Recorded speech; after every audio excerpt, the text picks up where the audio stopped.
I'm obliged to inform you that this meeting is being videoed. Members of the public are entitled to film the proceedings provided they comply with Shropshire Council's terms and conditions, which are available at the end of the room, the far end of the room. If you are filming for commercial purposes, you must have first gained permission, without which you may not proceed. Any member of the public who has any concern should raise them now. Yes, you're the only members of the public. Okay, thank you. So we're happy with that. Disclosures of apologies for absence. First item, Gullen Butler I've got, and I think that's the only one that's not here. Yep. 2, disclosable pecuniary interests.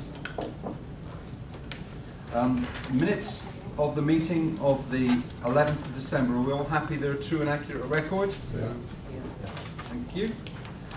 Public questions, which we've all had the question and the answer circulated, and I'll now ask Mr. John Southerton, or I think it's John, if you've got a supplementary you'd like to answer. I'll try my microphone. Yeah, it seems to be working. Yeah, thank you very much for such a positive response. My only supplementary question is exactly how will the consultation and involving us take place? Do I chase somebody? If so, who? Will you be contacting me? What happens next? Lee, or assistant. Yeah. Thank you, John. We will be contacting you. Okay, well, is there a time scale for that? Sorry, it's another question. I don't mind, you carry on. Is there a time scale for that contact? I know originally you were talking about getting the tender packs out January, February. We'll be talking to you soon after, probably next week initially, and I know you've had some contact with the service manager, so we'll continue that relationship. Thank you very much. Okay, thank you very much. Thank you. Thank you.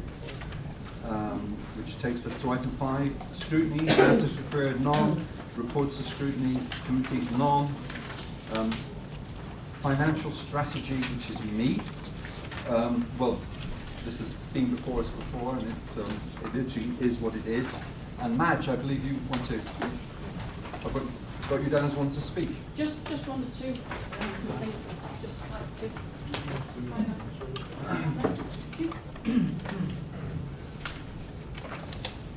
Shall I try this again? Yeah, try again, please. All right. It's working. Yes, you were on. It was like feedback before. It's too loud, that's the issue. I think it's probably, that's fine now. Does that sound fine to you out there? Yeah. Okay, thank you very much. Don't know what you did, but it worked. Whatever they're paying you, it's not enough.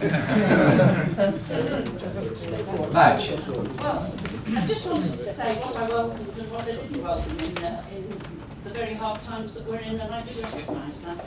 I'm looking at page numbers, page 14. Outcomes for customers through design education improvement team. I welcome that. I'm looking at page 16, where you're talking about reviewing your current contractual arrangements, particularly with parish and town councils. I would welcome that you look but retain the lensman schemes, because I think that's one of the most valued things that we have in this council for the future. Redesign highways and transport functions. We have a problem out in my area at the moment where Worcestershire Council funds subsidise our only regular transport, which is the 292 bus, which goes from Kidderminster through Clibbury down into Ludlow, and that's up for grabs at the moment because of course Worcestershire has the same problems that we have. So I'd be very grateful, as well as liaising with Chester, you also look over the border into Worcestershire, because if that is reduced, which is probably the best outcome we could hope for, if it was totally taken off, we would be in dire straits in Clifton Waterloo because we would have no regular public transport at all. So I think that's quite a serious thing for us. I'm now looking at page 21, and you talk, first paragraph, last sentence, to achieve this we will use a corporate landlord model where all property assets are managed centrally together through a commercial approach. Could somebody just explain what's meant by that? I can do that. At the moment, our assets are not all based in one place. One person wasn't responsible for them. For example, Right. Mark Pemberton's department, or Andy Evans' department, should I say, was responsible for industrial buildings, Yes. whereas this building and other buildings we occupied Yeah. was under someone else's head. That's fair Putting them enough. all in one place makes sense. Yeah, I absolutely agree with that. One other thing on the same page, and I'm going down to review HR support. I'm pleased to see that because I think there needs to be a little bit of a relook at that. I'd just like to say, and I can't find a particular place, but Lee Chapman, it's your portfolio, I think. One of the things that I think is the most important thing for Shropshire Council at the moment is to make quite sure we support all the businesses. I don't mean our business, I'm talking about small, medium-sized businesses that we have in this county. So I would not like to see any form of reduction of support, whether it's small grants to facilitate match up with the EU, or whether it's some big European grants that are going to come through the LEP. Thanks, Chairman. It's not Lee, but we'll let Lee answer. No. Yeah, I think actually, Very Madge, happy to hand over to my colleague Stephen. yeah, I think we take on board what you said, Yeah. and your comments are Just very wanted to helpful. make those No, comments. that is good to see you here, actually, and you too, and everyone, other councillor. Okay, Roger, I've got you down. Thank you, Chairman. An interesting paper. I'll be interested to contribute to the performance scrutiny when it's looked at, and also hear what the task and finish groups, because it's not the finance or strategy business plan has not yet been scrutinised. So it's only as per the paper which was produced in November. So there are a number of questions that I had and be posing them there. But I do note the £80 million and £40 million next year. Although the government is only cutting £20 million, this council is looking to save £40 million on next year's budget. So, okay, I understand that. But some of that is because of the £10 million overspends, or £9.485 million overspend for this year, even though we went through last year the so-called Star Chamber, which was produced and said this is the actual budget, with the one-offs and the overspends. Nearly £10 million was overspent. And is this a realistic budget? Because I see in the reports further on there are numbers of comments against the individual services, individual directorates, which says that there will be no money to be any overspends this next year. So that I would hope that the Cabinet actually takes on board what it says, and there will be no overspends. Because if I also look at adult services, £1.2 million saving in the workforce, children's services, £800,000 to be saved in reductions in workforce, commissioning £2.6 million to be saved in reductions in workforce. Those are large targets if we, as a council, can provide the services that are wanted. So I would hope that when we do have a look at it, the performance, and I see the Cabinet have rearranged their dates, and the Chairman of Scrutiny has actually got a full day in there so that we can spend some time looking at it. But really, this budget here, I think, needs to be looked at in some depth because of what has happened this last year and the overspends that have occurred. Yeah, first point, those that you quoted have already been achieved, that's already happened, Roger. And in truth, I've been looking back over accounts for the last 12 years, and it's quite interesting. Every year, certain areas of this council have overspent. And every year, 2001 forward, council tax was increased to cover those underspent. That's where it came from, the council taxpayer. And that's what historically has always happened. And the difference is we're now doing things differently. And if you can bear with me, I was reading an interesting report from the Bevan Foundation think tank in Wales. And it says the old-fashioned approach to cuts is talking about Welsh local authorities remains hugely disappointing, as radical approaches to financial stabilising are abandoned in favour of salami slicing. And that's what most people are doing. And that's why councils, and we've all heard in the news this week, are talking about that they're in danger of not being able to deliver a legal budget, of going technically bankrupt. And what she goes on to say, we've got a trim here, another reduction there, instead of a rethink about doing things differently. This could have been written about Shropshire Council. The lady chairman, Mrs. Winkler, wrote, "It doesn't have to be like this.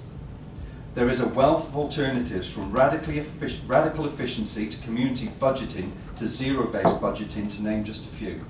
exactly the things we're doing. She goes on to talk about redesigning services to do things more efficiently. And the truth is, Roger, if we carry on as we have been over the past God knows how many years, you'll come across overspends in certain areas of the budget. The only way you can stop that is by radical thinking and redesigning the way we do things. And what we're finding, particularly the most recent in the area of adult social care, and social workers are buying into this, because we took 3 social workers in 12 weeks, they did nothing but looking at how they can do things differently.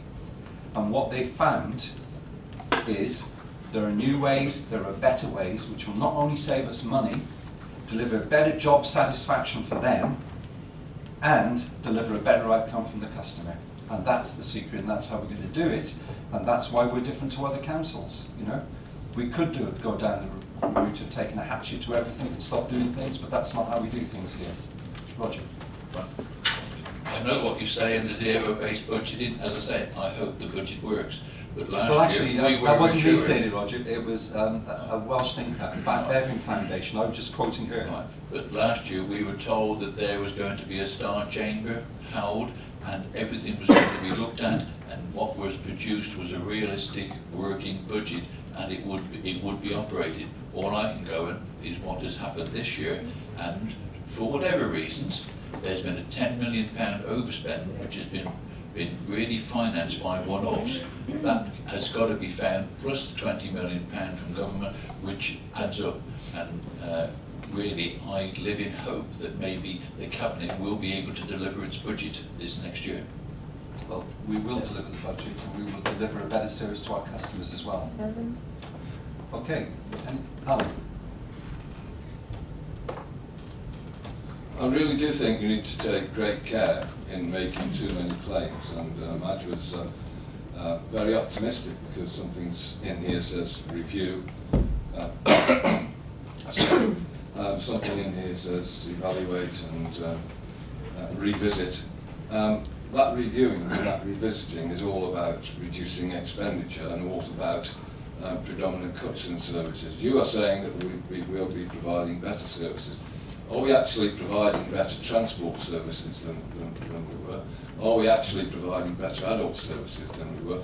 To some extent, we don't know, because the impact of the cuts last year and these enormous ones this time have not yet worked through. And we know nothing about the details behind these relatively glib statements about what we're going to do to transform the services. What we do know, though, is that something like half the staff employed by Shropshire Council are not going to be employed by Shropshire Council anymore, and we know that you're projecting 9 million savings from redundancy. I don't know where you're showing the costs of those redundancy payments and the ongoing impact of those, but nevertheless, half the staff are no longer going to be working here. Most of the services that the council currently operates will no doubt be transformed in some way, and then they will be sold off. It's part of the process that you and your government are seeking to replace the public sector by one that is dominated by the principles of profit and making money out of the public sector. The council at the same time, of course, and those services will be out of our direct control and out of the sort of processes that have gone on for some years. And there's no doubt, Keith, that certain services for lots of people in this county will be diminished, and the provision will be undermined in various ways. I don't see any reference to IP&E in this, although over the last few years there's been various discussions about this. All I know is that the PR has been transferred, and I know that you told me last time that 2 extra jobs have been created. Where is this? Is the IP&E going to resurface for our attention as some sort of phoenix arriving out of the chaos and idiocy that's gone on within it before? I also see that you are claiming, I think it's on page 9, that you're going to become more involved with and more reliant on the voluntary sector, and particularly in the adult care section, and particularly in adult care. We know that voluntary sector is having 30% of its council grant reduced within this budget, and they're already identifying how difficult it will be to cope. We don't know from this document, and hopefully the rapid action groups will bring us some elucidation on this when they report, and as Roger says, we can have a whole day on this at the scrutiny panel. We don't know what the outcomes are likely to be. We can't examine what the impact is going to be on what we provide for the people of Shropshire, and what the standards, the delivery standards, are going to look like after all these reviews and cuts. There is a point though about consultation on I think page 4, and I think you need to be clear with this document that goes out to the public what consultation processes you have in mind for the future, and a clear statement and clear proposals about consulting. You do talk about consulting specialist groups and things like that, but what in terms of the public are you going to consult on? And when can the public see what this is going to mean? When can we see what it's going to mean in practical terms? It clearly is a budget, a strategic plan that looks to getting blood out of a stone.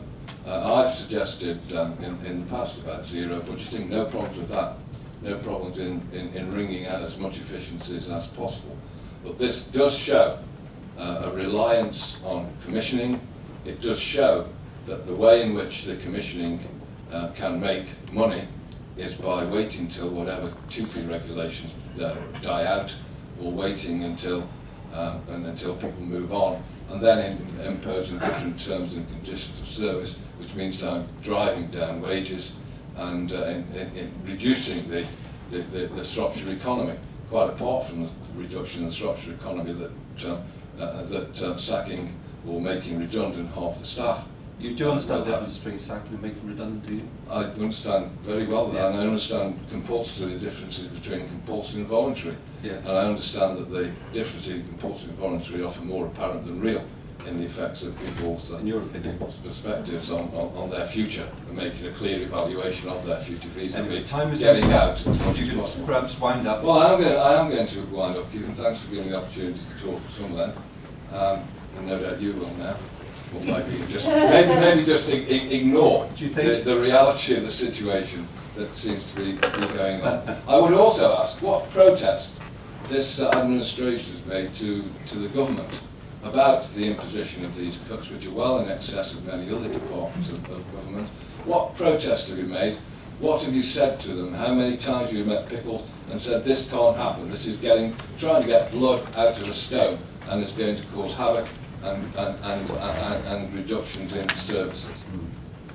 Well, Alan, I've never heard so much rubbish spoken. Well, I thought you might say that. Honestly, well, let's take it in some sort of order. Actual complete untruths. Let's put on record.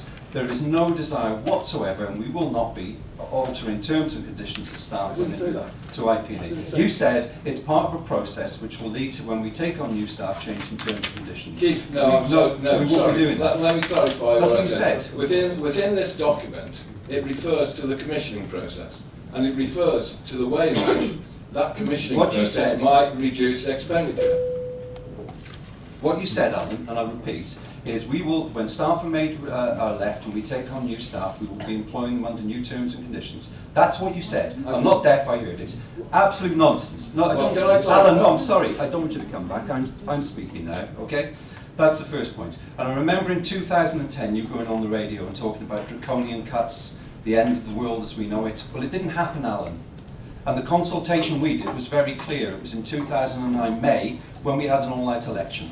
If you took time to read our manifesto, you'll have seen on the back of it, it clearly stated what we're going to do, and that's exactly what we're doing now. And the public across Shropshire voted a Conservative administration, 49 Conservatives back in to deliver that agenda, and that's what we're doing. And you know why they did that, Alan? I'll tell you. Because the last time you lot were in control, and I repeat, and I'll repeat as nauseam, you stacked council tax up 16.9% in 1 year and increased it by a third over 4 years. and you squeezed the people of Shropshire till they bled and there was nothing left. So don't start preaching to me about this. And let's look around us. Let's look what other councils are doing. Let's look at Wolverhampton, where we see they're on the verge of bankruptcy. Because if Labour-controlled councils want to stick their head in the sand and not face up to the realities and start a bit of radical thinking to redesign local governments, that's what the end result is.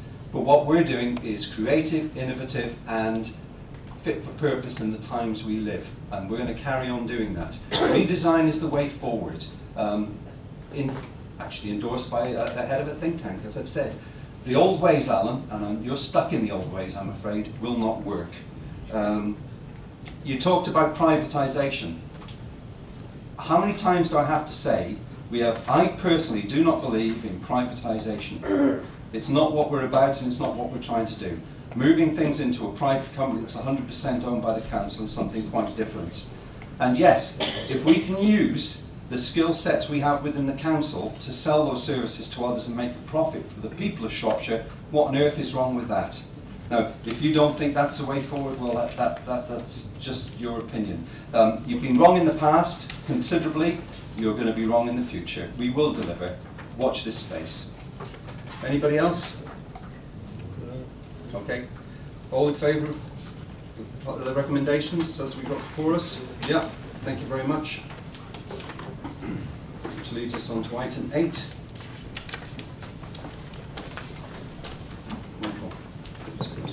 This paper is considered annually by Cabinet and Council for our members to review the basis on which the Council agrees its budget.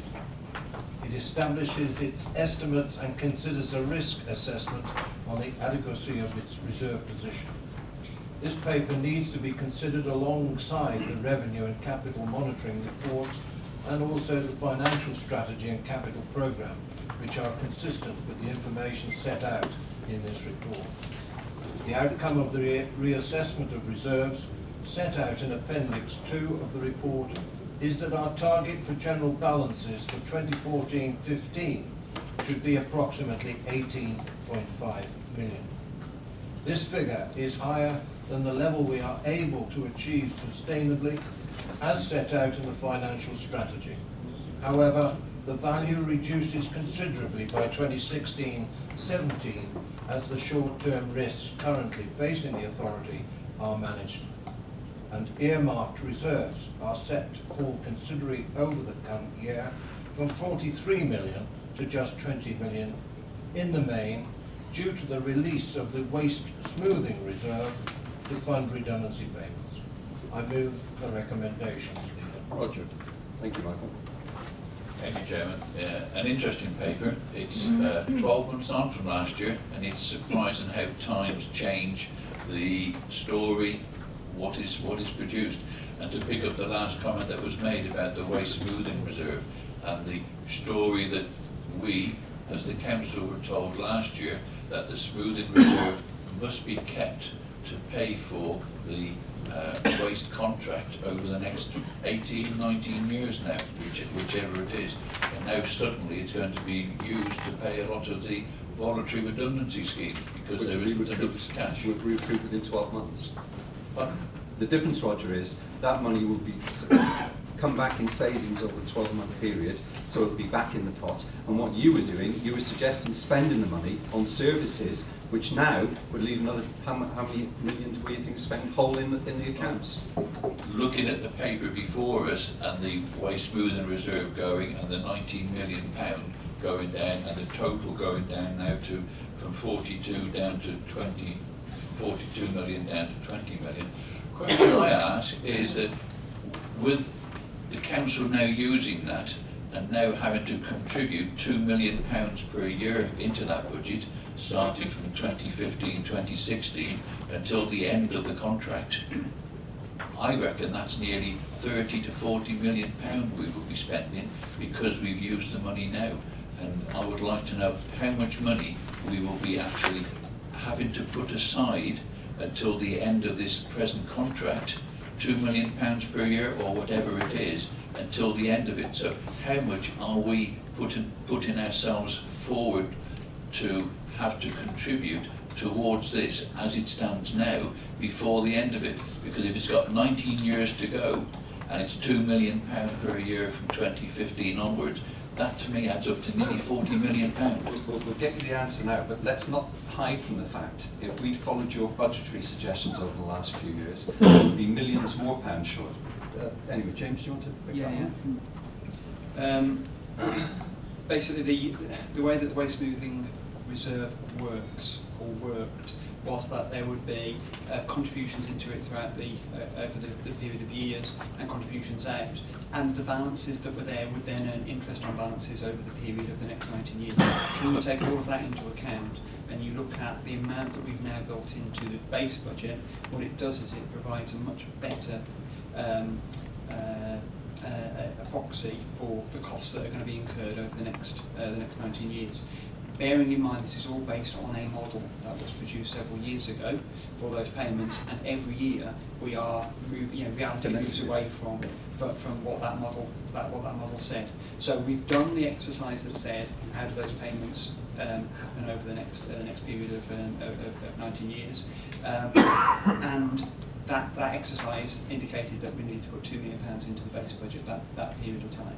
What it does, it means that the budget now is far more robust than it was previously, because we built that growth in rather than relying on a pot which was then going to grow and fall just in terms of the model. Hope that answers it. Yeah. Thank you, Chairman. So does it add up to nearly £40 million that we'll be having to do it under the contract as it stands at present? The answer I would give is, if I heard you correctly, and you're sure will correct me if I didn't, the reason to build up the fund was the interest we were getting on it would smooth out over the period. But it was a model that was set up that was always going to be flexible and changeable.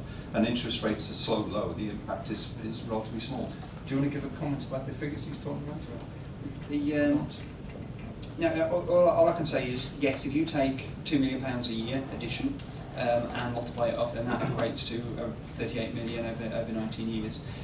If you take into account the 90 million that was there, and you take into account the 5% interest on balances that we're assuming, the additional growth that was in over a period over that period of time, that's what it comes back to. But we are talking about a contract which is worth over £20 million a year. So those are the sorts of figures that we would. All I'm saying, Chairman, is that in this one here, the robustness, that we're taking the short-term money out of this, but in the end, it's going to cost the residents of Shropshire £38 million over the next number of years to actually take it. It would have cost us anyway. That's what it would have cost anyway. It's not, and if you're saying it's 38 million more, that's not true, is it? No. That's just not true. No. You've got the wrong handle on this. We differ in our Well, not me. This is our finance officer. If you're challenging that, you're challenging him, not me. 5% was never a deliverable on the 19 million, and I've had that argument last year and the year before that, and it was never deliverable. We're going to have to put money into it at present. All I'm saying is this £19 million, which was said to be sufficient as a smoothing reserve to pay for the waste contract to its finish, assuming a 5% return. We've used it, Shropshire Council is using it, and now, because there's nothing there, it's going to cost us, not the 19 million, but plus the interest, it's going to cost us £38 million before it finishes. Yeah, I think you're wrong. Let James try and explain. The element of the equation that you're missing is the fact that £19 million is now being spent to generate at least £19 million worth of savings every year in the base budget of the local authority. So in using that one-off fund to fund redundancies, is what we've said, we're then bringing down that cost base by 19 million. Take into account the 2 million that we've then put into waste as a growth figure, that's 17 million every single year. We're making we are 17 million, saving compared 17 million a year, not losing 90. Because if we don't do it, if we didn't do the redundancies and pay out that 19 million or whatever it happens to be, we'd still be paying that out in wages. So it's actually saving us 17 million a year. You can twist figures to me if you want, but he's the finance guy and I'm going with him, not you. I'm happy to discuss it. And if you want to chat in private, he'll try and straighten you out. If I can, Chairman, the redundancies would have occurred anyway. It's a means of financing them and using it. And Well, it's just one of the points from others there the story for 12 months. The We will follow the it up, no doubt, redundancies, in the other redundancies arenas. couldn't have occurred if we didn't have the money to fund it. There was no other money, and we weren't going to borrow money. It's the only way we could do it. So that isn't a separate item, it's actually integrated in the whole process. And you've got to be fair.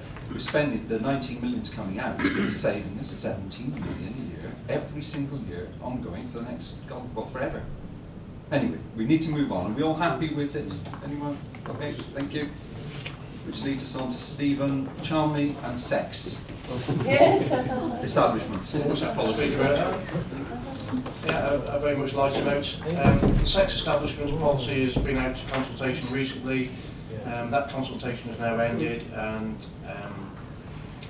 the comments have been incorporated into the new policy. So I just move that we adopt it.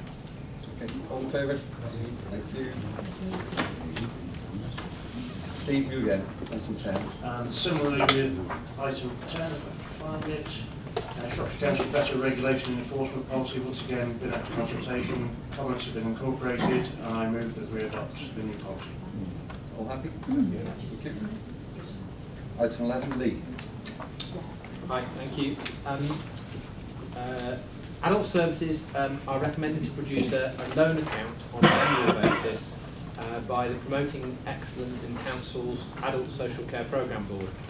The report before you represents the annual account for 2012-13, which is a retrospective view of our achievements, as well as a public-facing document that sets out our aspirations for the service for the next 2 years. The local account is part of the ADAS sector, so that's the Directors of Social Services sector-led improvement model, and involves people who use the services and local communities. The engagement has been through our newly established Making It Real board, as well as through longer-standing partnership boards. An easily accessible, easy-read version is also being produced. This report provides helpful background to Making It Real, as well as setting out the priorities chosen by local people, and more information about these is included in the local account, as well as the challenge that we face in the coming year. This year's loan account sets out our aspirations and achievements and includes some real-life examples of people supported by Adult Services. Cabinet is requested to agree the recommendation to note the report and to approve the Adult Social Care local account. Okay. Thank you. Okay, thank you. Tim. Thank you, Keith. I just wanted to say that I have an past interest in this area of the council's operations, as do we all have an interest. I just think it's an excellent document. I would like to congratulate Lee and congratulate the staff in Adult Services for producing yet again an excellent report and an excellent result on the hard work they've done this year. I happily second these proposals. Okay, thank you very much. All happy with it? Thank you. Item 12, Lee, you again. Okay, item 12, recommissioning of day opportunity centres for adults with learning difficulties. Shropshire Council is currently provider of most day opportunity services in Shropshire, either in council-owned buildings or leased premises. Through the transformation of adult services, including day services, the number of centres is being rationalised. This paper outlines the procurement process proposed to identify and appoint an alternate service provider for 2 day services in Shrewsbury, and seeks approval to commence this process, which, should a contract be awarded, may also include transfer of property and the TUPE transfer of staff. Additional agreement is sought through other day services provided by the council, should other day service currently provided by the council be recommissioned over the next 2 years through a competitive procurement process. This supports the intention of Shropshire Council to become a commissioning council and provides an opportunity for services to be enhanced and developed for the wider community. And I'd like to propose it. Okay, thank you. John first, go on, Roger, first. Then Thank you, Chairman. It's the recommendation B before the Cabinet, which says agree that other day opportunity services, etc., as it says there. How and when will communication be carried out both with users and members on what is proposed? This gives the Cabinet authority to do it, as I read it.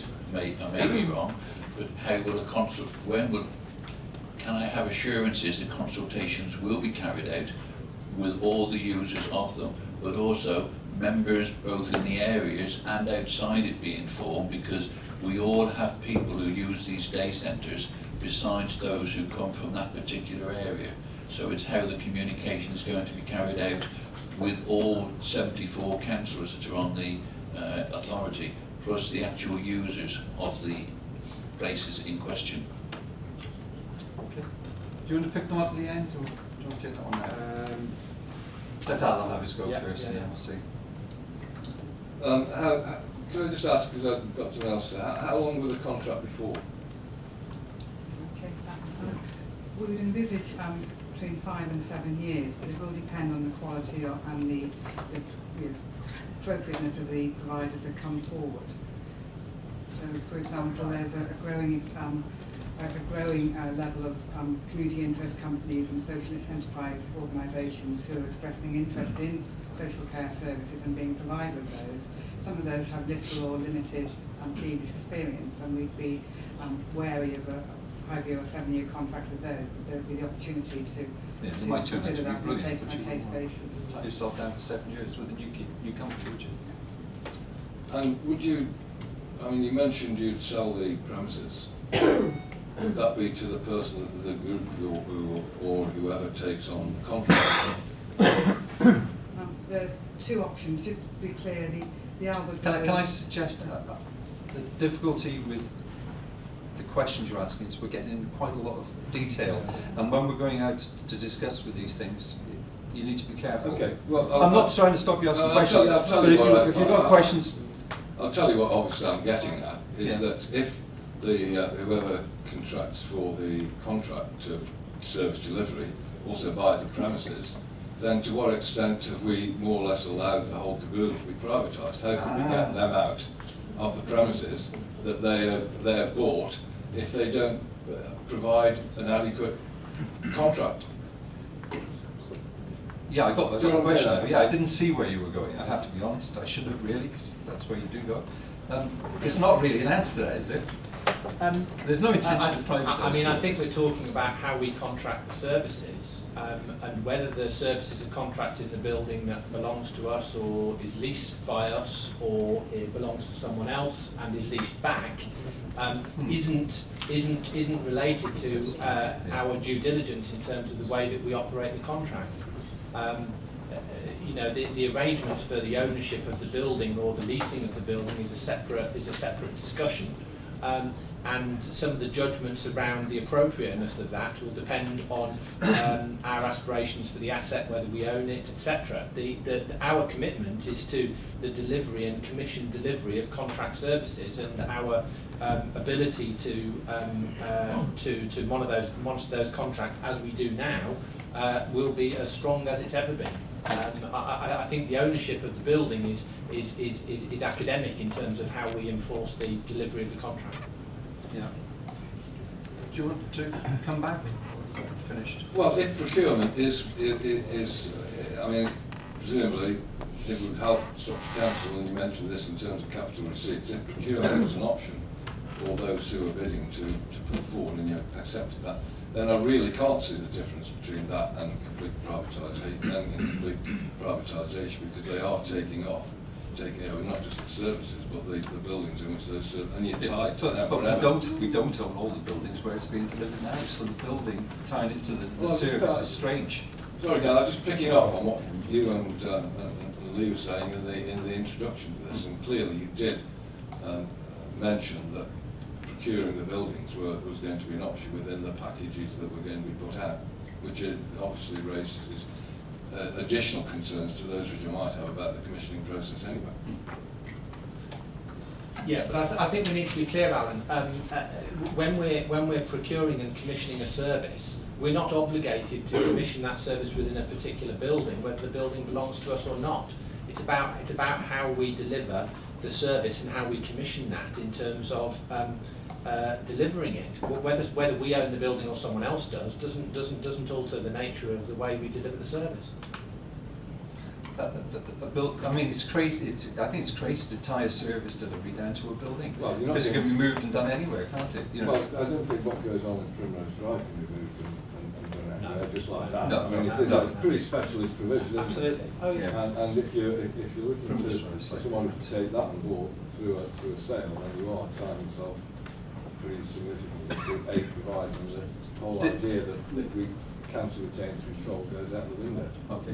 Did you answer Roger's question? I don't remember. Roger was talking about consultation. We are very good at consultation. The courts have held it again, so it's nice the judiciary. Purposely didn't go down that avenue. But it is nice the courts are recognising that the consultation processes we have gone through have been robust and satisfactory, despite what some councillors might have thought. Some of us do differ to that, but that was a legal ruling, and we all know where legal rulings have taken Well, us yeah. with the housing supply at present. It's quite fascinating that you would put yourself above the judiciary, Roger, but I'm sure you are a far higher intellect than the judges that make these decisions. I only refer to the housing chairman. Yeah. Sorry, Sorry, I Chair. cut across you. The consultation will be with staff and service users. We regularly and routinely involve service users in the commissioning process and in the procurement and evaluation of tenders, so, and that won't be any different to these No, services. quite right too. Go on. Will members be informed and have a progress report of some description on how this is going, either via the cabinet or as part of the members' monthly briefing, whichever? It's just keeping the members in the loop to know what is happening. That's where I'm coming from as well, Chair. Yes. Yes, I mean, any contract award before it's awarded will come back here. Okay. Okay, thank you. Moving on. Everyone happy with that? Steve, the LEC. Yeah, thank you, Chair. This paper sets out the given delegations to the leader and in his absence to myself on the LEP board, and also delegations to Andy Evans as lead officer. It also sets out that Shropshire Council becomes the accountable body for the Marches LEP. The paper is pretty self-explanatory and I'm quite happy to move. Okay, thank you. All in favour? Thank you very much. Item 14, somebody like to move, please? I'll move. Yeah, seconded. All in favour? Thank you very much for your attendance. If I can now ask the public and the press to leave us.